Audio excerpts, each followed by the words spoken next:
യേശുവിൽ ഏറ്റവും സ്നേഹമുള്ള പ്രിയ ദൈവമക്കളെ, ആഗമന കാലത്തിൻ്റെ രണ്ടാമത്തെ ഞായറാഴ്ചയായി ഇന്ന് നാം വിശുദ്ധ ബലിപീഠത്തിൽ തെളിക്കുന്ന തിരി സമാധാനത്തിൻ്റെ തിരിയാണ്. കഴിഞ്ഞ ഞായറാഴ്ച നാം തെളിച്ച തിരി പ്രത്യാശയുടേതായിരുന്നു. ഇന്നിതാ മാനസാന്തരത്തിൻ്റെ വലിയ ആത്മീയ അനുഭവം നൽകിക്കൊണ്ട് മരുഭൂമി വിളിച്ചു പറയുന്നവൻ്റെ ശബ്ദമായി സ്നാപക യോഹന്നാൻ നമുക്ക് ഉദ്ബോധനങ്ങൾ നൽകുന്നു.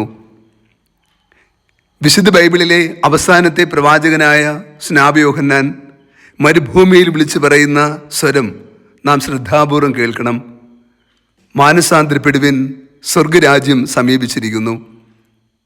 ക്രിസ്തുവിന് 750 വർഷങ്ങൾക്ക് മുമ്പ് ജീവിച്ചിരുന്ന യെശയ്യാ പ്രവാചകന്റെ പ്രവചനത്തിൻ്റെ പൂർത്തീകരണമായി മരുഭൂമിയിൽ ഇതാ കർത്താവിന് വഴിയൊരുക്കുവാൻ, അവൻ്റെ പാതകൾ നേരെയാക്കുവാൻ സ്നാപക യോഹന്നാൻ പ്രത്യക്ഷപ്പെട്ടു.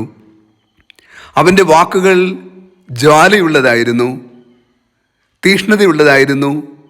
അത് നമ്മെ മുറിപ്പെടുത്തുന്നതായിരുന്നു. കാരണം എന്തെന്നോ, ആ കാലഘട്ടത്തിൻ്റെ മനുഷ്യർ തിന്മയിൽ, അന്ധകാരത്തിൽ ദൈവത്തിൻ്റെ കൃപയിൽ നിന്ന് അകന്നു ജീവിച്ചപ്പോൾ വേദനയോടുകൂടിയാണ് അദ്ദേഹം സംസാരിച്ചത്. അണരി സന്താനങ്ങളെ ആസന്നമായ ക്രോധത്തിൽ നിന്ന് ഓടി അകലുവാൻ ആരാണ് നിങ്ങൾക്ക് മുന്നറിയിപ്പ് നൽകിയത്? ആ ചോദ്യം തീഷ്ണത നിറഞ്ഞതായിരുന്നു. കാരണം ദൈവത്തിൻ്റെ തിരഞ്ഞെടുക്കപ്പെട്ട ജനം രക്ഷയുടെ കൃപ അനുഭവിക്കാത്ത വിധം ദൈവത്തിൻ്റെ കരുണയിൽ നിന്ന് അകന്നു പോയതിൻ്റെ സങ്കടവും രോധനവും നൊമ്പരവും ഉണ്ടായിരുന്നു. സ്നാപക യോഹന്നാൻ ആവശ്യപ്പെടുന്നത് നോക്കൂ, മാനസാന്തരത്തിന് യോജിച്ച ഫലം നിങ്ങൾ പുറപ്പെടുവിക്കണം. എന്താണ് മാനസാന്തരത്തിന് യോജിച്ച ഫലമെന്നോ? ക്ഷമയാണ്, കരുണയാണ്, ദാനധർമ്മമാണ്, വിശ്വാസമാണ്, ജീവിത വിശുദ്ധിയാണ്, ദൈവഭയമാണ്, നീതിയിൽ അധിഷ്ഠിതമായ ജീവിതമാണ്. നാം ഇപ്രകാരം ജീവിക്കുമ്പോൾ മാത്രമാണ് മാനസാന്തരത്തിൻ്റെ ഫലമായി തീരുക.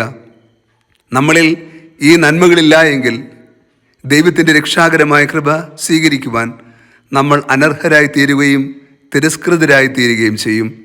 ആഗമനകാലത്തിൻ്റെ രണ്ടാമത്തെ ഞായറാഴ്ച ഇന്ന് എല്ലാ വായനകളും നമുക്ക് കുറച്ചുകൂടി ഒരുക്കമുള്ളവരായി ജീവിക്കണമെന്നുള്ള ഓർമ്മപ്പെടുത്തലാണ്. യെശയ്യാ പ്രവാചകന്റെ പുസ്തകം 11-ാം അധ്യായത്തിൽ നാം കാണുന്നതും അപ്രകാരമാണ്. ജ്ഞാനത്തിൻ്റെയും വിവേകത്തിൻ്റെ ആത്മാവ്, ഉപദേശത്തിൻ്റെയും ശക്തിയുടെയും ആത്മാവ്, അറിവിൻ്റെയും ദൈവശക്തിയുടെയും ആത്മാവ്, ദൈവഭയത്തിൻ്റെ കൃപ നമുക്ക് നൽകപ്പെട്ടിട്ടുണ്ട്.